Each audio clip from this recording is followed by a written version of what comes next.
काशीपुर शहर में एक हवेली थी, प्रतापगढ़ हवेली। लोग कहते थे अगर अमीरी का कोई चेहरा होता तो वही हवेली होती। ऊंचे ऊंचे दरवाजे, संगमरमर की सीढ़ियां, छत से लटकते क्रिस्टल के झूमर और बाहर खड़ी गाड़ियों की कतारें। लेकिन उसी हवेली में एक लड़की रहती थी जिसकी जिंदगी में रोशनी नहीं थी। उसका नाम था चांद चौहान। नाम चांद, पर जिंदगी अंधेरी अमावस जैसी। हर सुबह चांद अपनी बालकनी में खड़ी होकर आसमान देखती। सूरज निकलता, रोशनी फैलती, पर उसके दिल में अंधेरा वैसे का वैसा रहता। मां सविता देवी के जाने के बाद हवेली और भी सूनी हो गई थी। नौकर थे, सुविधाएं थी, लेकिन अपनापन वो मर चुका था। चांद की मां कहा करती थी, बेटी, पैसा जरूरी है, लेकिन प्यार के बिना इंसान जिंदा लाश बन जाता है। मां के जाने के बाद हवेली में सिर्फ एक आवाज बची थी, राजवीर सिंह चौहान की।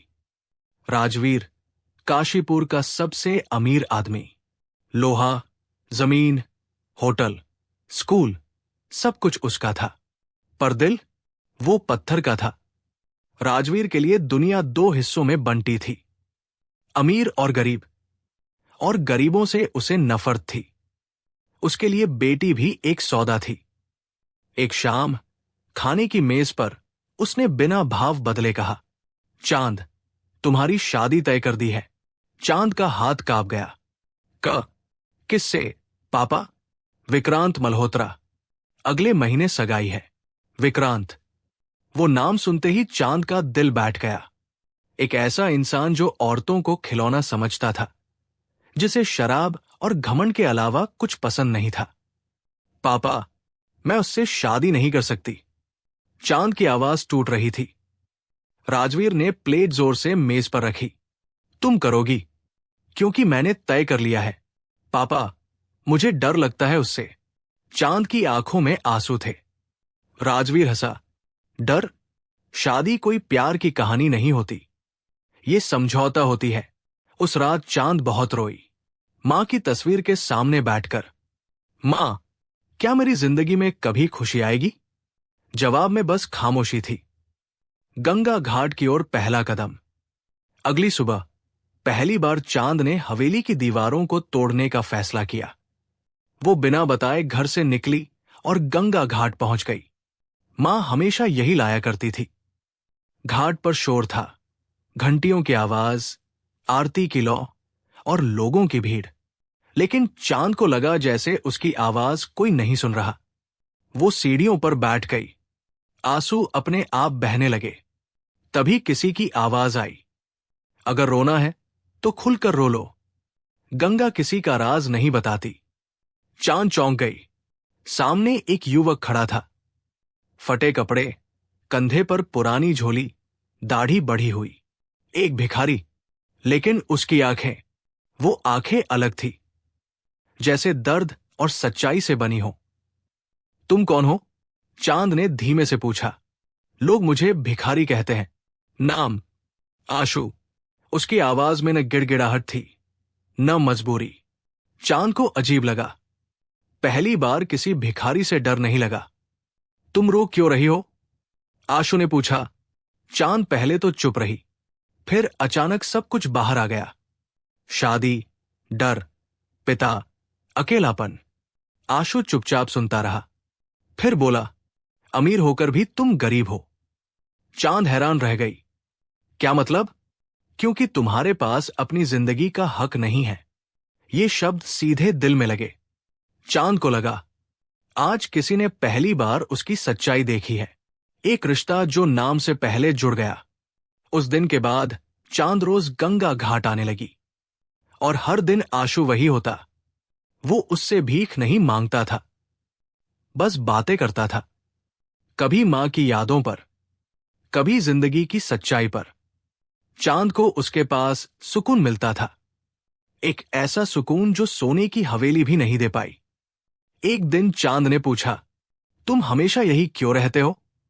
आशु की आंखों में एक परछाई उतरी, क्योंकि कुछ जगह इंसान को उसकी औकात याद दिलाती है। चांद समझ नहीं पाई, लेकिन दिल कांप गया। उसे नहीं पता था ये भिखारी उसकी जिंदगी को उलट देने वाला है और उसका पिता जल्द ही एक ऐसा फैसला लेने वाला है जो पूरे शहर को हिला देगा।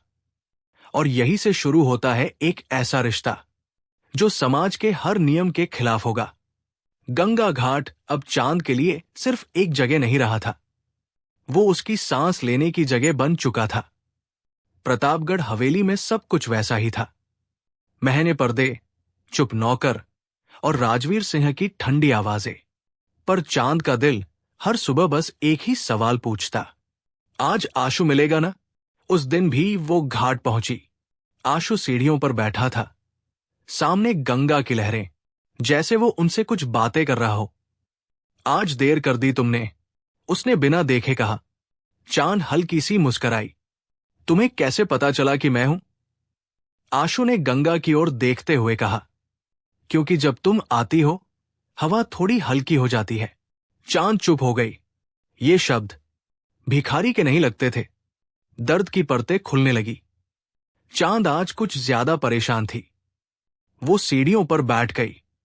पापा मेरी सगाई की तैयारी कर रहे हैं, उसकी आवाज भर्रा गई। उन्होंने मेरी पसंद पूछना भी जरूरी नहीं समझा। आशु ने पहली बार गुस्से से उसकी ओर देखा। और तुम? मैं क्या कर सकती हूं? चांद रो पड़ी। मैं उनकी बेटी हूं। आशु ने धीमे लेकिन सख्त स्वर में कहा, बेटी होना गुलाम होना नहीं होता। ये वाक्य चांद के अंदर कहीं टूट गया। उसने आंसू पोंछे, तुम्हें नहीं समझ आएगा। तुम तो। वो रुक गई। आशु मुस्कराया, भिखारी?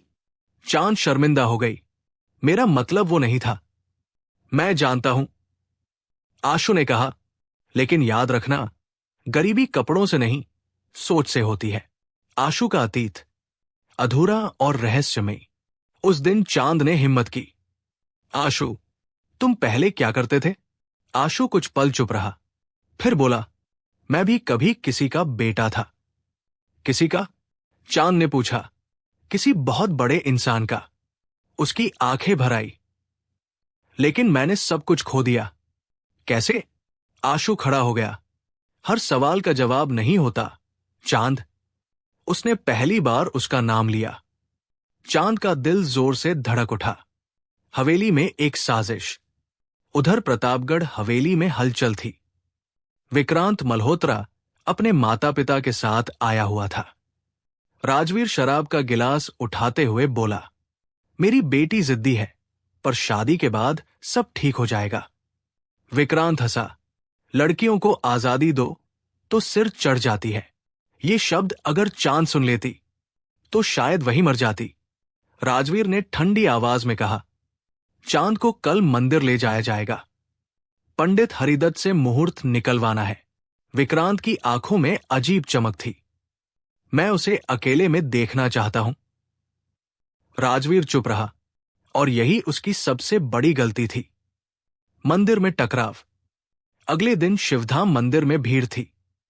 चांद माथा टेक रही थी। तभी उसे लगा कोई उसे घूर रहा है। पीछे मुड़कर देखा, विक्रांत। उसकी आंखों में वही गंदी चमक। तो तुम हो चांद? वो मुस्कराया, सुना है बहुत मासूम हो। चांद पीछे हट गई। प्लीज दूरी रखिए। विक्रांत हंसा, अब तो दूरी मिटनी ही है। तभी बीच में कोई आ खड़ा हुआ। अगर एक कदम और बढ़ाया। आवाज ठंडी थी, तो याद रखना, हाथ टूट सकता है। वो आशु था। फटे कपड़े, लेकिन आंखों में आग। विक्रांत ने उसे ऊपर नीचे देखा। तू कौन है? आशु ने बिना झुके कहा, इंसान। मंदिर में सन्नाटा छा गया। चांद की सांसें थम गई। उसके लिए पहली बार कोई खड़ा हुआ था। दिल की पहली दरार। उस दिन के बाद चांद को नींद नहीं आई। आशु की आवाज, उसकी हिम्मत, उसकी आंखें, सब घूमता रहा। वो खुद से डरने लगी। मैं एक भिखारी के बारे में क्यों सोच रही हूं? लेकिन दिल ने जवाब दे दिया था। उसे नहीं पता था, ये रिश्ता सिर्फ समाज नहीं, उसके पिता के अहंकार को भी तोड़ने वाला है। और सबसे बड़ा सच अभी छुपा था।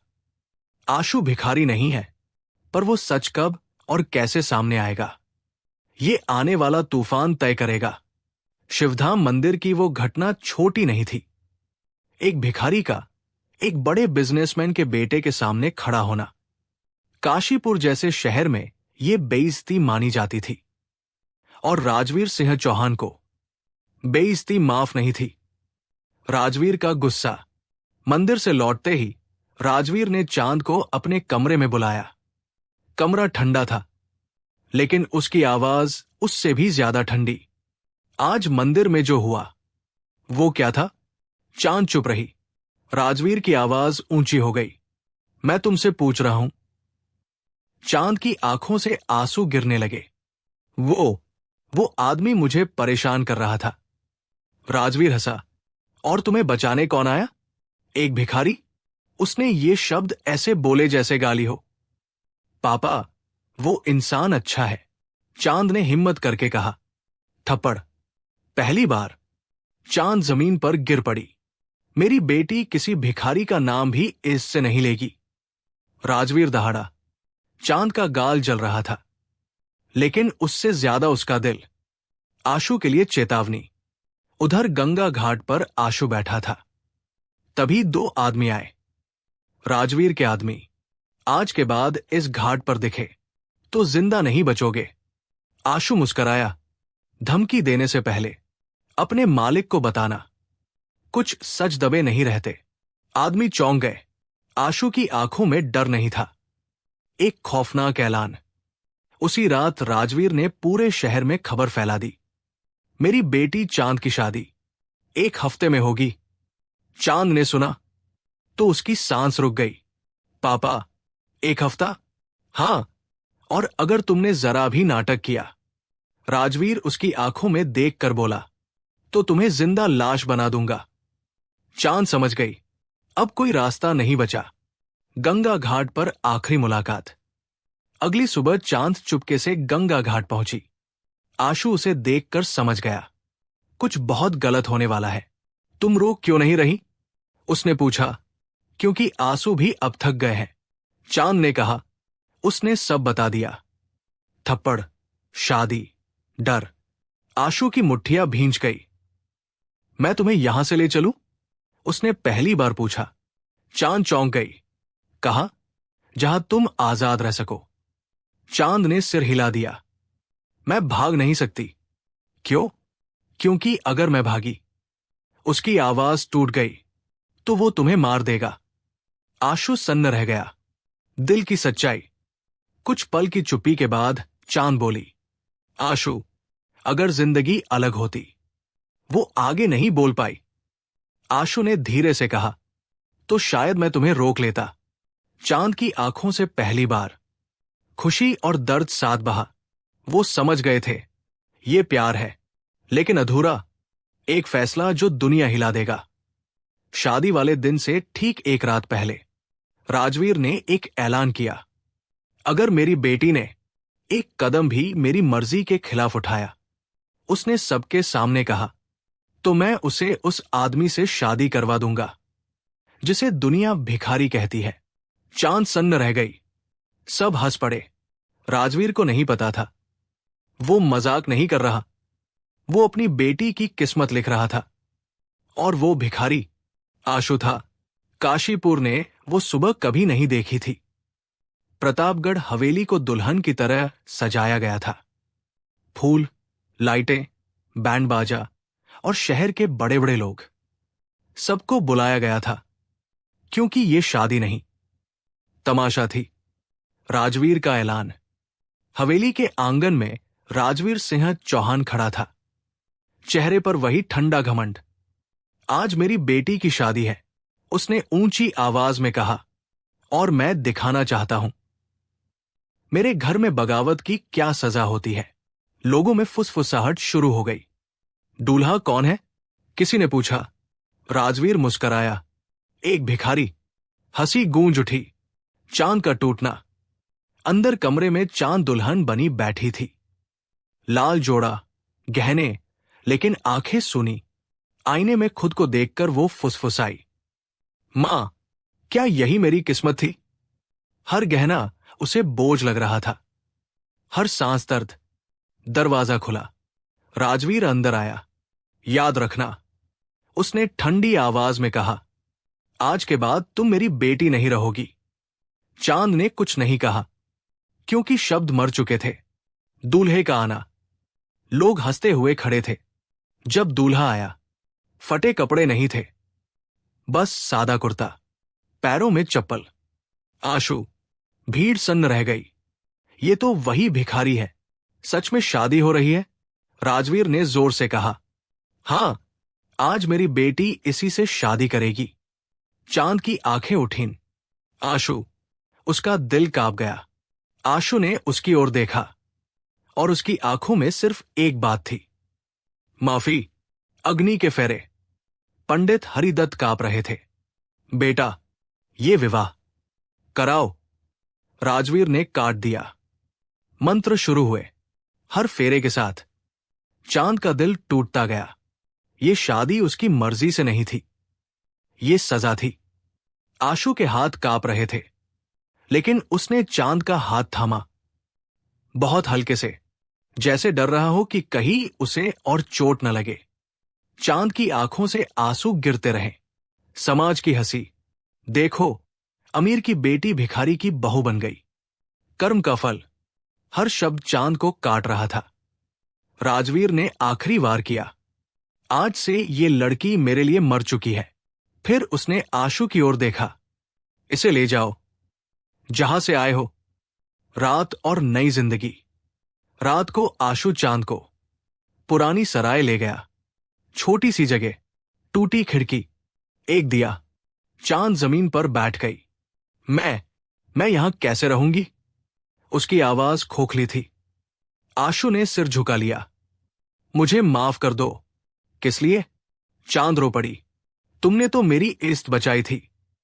आशु ने पहली बार उसके सामने खुद को छोटा महसूस किया। मैं तुम्हें इस नरक में नहीं लाना चाहता था। एक खामोश वादा। उस रात दोनों अलग अलग कोनों में बैठे रहे। न कोई रिश्ता, न कोई अधिकार, बस दो टूटे इंसान। सोने से पहले आशु ने धीमे से कहा, जब तक तुम चाहो मैं तुम्हारा साया बनकर रहूंगा, लेकिन तुम्हें छूंगा भी नहीं। चांद ने पहली बार उसे देखा। आंसुओं के बीच थोड़ी सी राहत थी। उसे नहीं पता था, यही भिखारी उसकी जिंदगी का सबसे बड़ा सहारा बनेगा। और राजवीर सिंह चौहान अब पछतावे की राह पर चल चुका था। बस उसे पता नहीं था, पुरानी सराय की सुबह अलग थी। यहां न झूमर थे, न नौकर, बस टूटी खिड़की से आती धूप और बाहर से आती मंदिर की घंटी। चांद की नींद खुली तो उसे कुछ पल लगे समझने में। वो अब प्रतापगढ़ हवेली में नहीं है। उसने उठकर चारों ओर देखा। एक कोने में मिट्टी का चूल्हा, दूसरे कोने में पुराना बिस्तर, और पास ही आशु। वो फर्श पर बैठा था, चुपचाप कुछ सी रहा था। चांद का फटा दुपट्टा, इस जो पैसों से नहीं आती। तुम ये क्यों कर रहे हो? चांद ने धीमे से पूछा। आशु चौंक गया, क्योंकि ये तुम्हारा है। लेकिन तुम तो। वो रुक गई। आशु मुस्कराया। भिखारी? चांद की आंखें भर आई। नहीं, इंसान। आशु ने सुई रख दी। बस यही काफी है। उस दिन आशु ने चांद को बताया कि वो रोज मजदूरी करता है, मंदिर में सफाई करता है, और जो थोड़ा बहुत मिलता है उसी में गुजारा करता है। चांद पहली बार जिंदगी की असली कीमत समझ रही थी। भूख और स्वाभिमान। दोपहर को घर में कुछ नहीं था। चांद ने कहा, मैं बाहर से कुछ ले आती हूं। आशु ने मना कर दिया। नहीं, आज मैं कमाऊंगा। वो गया और शाम को लौटा, हाथ में सब्जी और आटा। चांद की आंखों से आंसू बह निकले। मेरे लिए? आशु ने सिर हिलाया। आज से जो भी है, आधा आधा। पहली बार चांद ने किसी के साथ बराबरी महसूस की। शहर की बेरमी। अगले दिन चांद बाहर निकली। लोग पहचान गए। अरे, ये तो वही है, अमीर की बेटी। अब देखो हाल। हर ताना उसके दिल में चुभता गया। तभी आशु आगे आया। उसने चांद का हाथ थामा। मेरी पत्नी है, उसने शांत लेकिन मजबूत आवाज में कहा। इससे बात करो। लोग चुप हो गए। चांद का दिल कांप उठा। ये हाथ पकड़ना सिर्फ सहारा नहीं था, हिम्मत थी। रात की खामोशी और दिल की बात। उस रात बारिश हो रही थी। छत से पानी टपक रहा था। चांद कांप रही थी। आशु ने अपनी पुरानी शॉल उसके कंधों पर डाल दी। तुम्हें ठंड लग जाएगी। चांद ने पहली बार उसे ध्यान से देखा। फटे कपड़े नहीं, बल्कि थका हुआ सच्चा चेहरा। आशु, उसने कांपती आवाज में कहा, अगर ये शादी मजाक न होती तो क्या तुम मुझे अपनाते? आशु की सांस रुक गई। कुछ पल बाद बोला, मैं तुम्हें कभी दुख नहीं देता, बस इतना। पर उसी पल चांद समझ गई, ये आदमी उसे चाहता है। छुपा हुआ सच हिलने लगा। अगली सुबह एक आदमी सराय के बाहर आया। आशु उसे देखकर सन्न रह गया। सर, आपको यहां देखकर। चांद ने सुना। सर? आशु ने उसे अंदर धकेल दिया। यहां क्यों आए हो? आदमी घबराया हुआ था। सब कुछ बिखर रहा है, आपको वापस आना होगा। आशु की आंखों में डर और गुस्सा साथ उभरे। मैं मर चुका हूं उस दुनिया के लिए। चांद सब देख रही थी। उसका दिल तेज धड़क रहा था। ये भिखारी नहीं है, ये अब साफ हो चुका था। एक अनकहा भरोसा। उस रात चांद ने कुछ नहीं पूछा, बस इतना कहा, जब तुम बताने के काबिल हो जाओ मैं सुन लूंगी। आशु ने उसकी ओर देखा। पहली बार उसकी आंखें नम थी। शुक्रिया। दोनों के बीच एक अनकहा रिश्ता जन्म ले चुका था। मजबूरी से शुरू हुआ और प्यार की ओर बढ़ता हुआ। लेकिन यह सुकून ज्यादा दिन का नहीं था, क्योंकि राजवीर सिंह चौहान अब अपनी गलती का एहसास करने लगा था और उसका अगला कदम सब कुछ बदलने वाला था। पुरानी सराय की सुबह बेहद सन्न थी। बारिश थम चुकी थी, लेकिन मिट्टी की खुशबू अब भी हर जगह फैली थी। चांद धीरे धीरे उठी और बाहर खड़ी हुई। आशु पास आया। उसके चेहरे पर थकान थी, लेकिन आंखों में दृढ़ता। चांद, मुझे तुम्हें कुछ बताना है। चांद ने डरते हुए पूछा। क्या? आशु ने सांस ली। मैं भिखारी नहीं हूं। मैं राजवीर के पुराने बिजनेस पार्टनर का बेटा हूं और मुझे झूठ बोलना पड़ा ताकि तुम्हें सुरक्षित रख सकूं। चांद चौंक गई। मतलब, तुम्हारी स्थिति तुमने सब सिर्फ मेरी सुरक्षा के लिए छुपाया? आशु ने सिर हिलाया। हां, और आज भी खतरा है, लेकिन अब मैं तुम्हारे साथ लड़ सकता हूं। चांद की आंखों में आंसू थे। तो तुम सच में मेरे लिए? आशु ने उसका हाथ पकड़ लिया। हमेशा वही प्रतापगढ़ हवेली में राजवीर सिंह चौहान बैठा था। उसके चेहरे पर पहली बार डर और पछतावा था। विक्रांत ने गुस्से में कहा, यह क्या किया आपने? लड़की को भिखारी के साथ भेज दिया? राजवीर ने झुका सिर।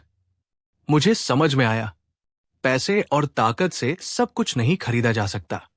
और मेरी बेटी, उसकी खुशी सबसे बड़ी दौलत है। राजवीर की आंखें नम थी। चांद, मैं तुम्हें चोट पहुंचाई, लेकिन अब समझ आया, सच्चा प्यार किसी कीमत का मोहताज नहीं होता। गंगा घाट और नई शुरुआत। चांद और आशु फिर से गंगा घाट गए, जहां पहली बार मिले थे। चांद ने धीरे से कहा, ये जगह हमें जोड़ती है। आशु ने मुस्कुराते हुए कहा, और ये रिश्ता मजबूरी से शुरू होकर प्यार बन गया। दोनों की आंखों में आंसू और हंसी का संगम था। समाज के ताने, अमीरी की ताकत अब कोई मायने नहीं रखते थे। वे हाथ में हाथ डालकर नए सफर पर चल पड़े। सिर्फ एक चीज साफ थी, सच्चा प्यार हर बाधा को पार कर सकता है। अगर तुम्हें चांद और आशु की कहानी ने छू लिया, तो दिल से लाइक करो, शेयर करो और सब्सक्राइब करो कहानियों की नगर को। याद रखो, पैसा और ताकत से रिश्ते नहीं बनते। सच्चा प्यार दिलों से जुड़ता है।